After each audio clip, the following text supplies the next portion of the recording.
Retirement is not an age.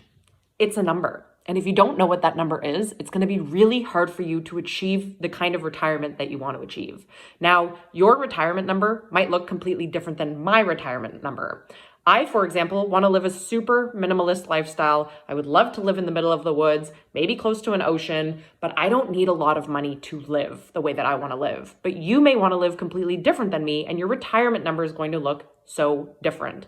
So I don't want you to think that you have to retire at the age of 65. What I want you to start thinking about instead is, what is that amount of money that you're going to need in all of your investment and deposit accounts, and how much money do these investments and deposit accounts need to be generating every single month in order for you to live the retirement that you want to live.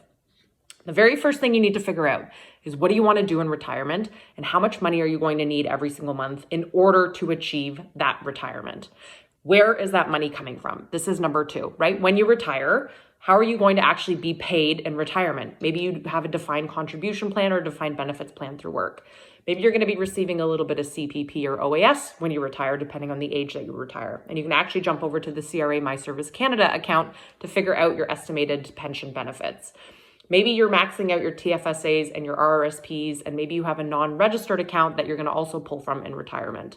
Maybe you have some investment properties that are cash flowing properly, or you have other investments that are bringing in monthly cash flow, right? You need to figure out, when you retire, where is that income coming from? And then the third thing is, what's your longevity like in your family, right? If I want to retire at 45 and my grandparents live to be 100, that means I have to fund my retirement for 55 years. So I need to save more aggressively and more diligently right now so that I have a bigger nest egg that I can live off of for the next 55 years of my life.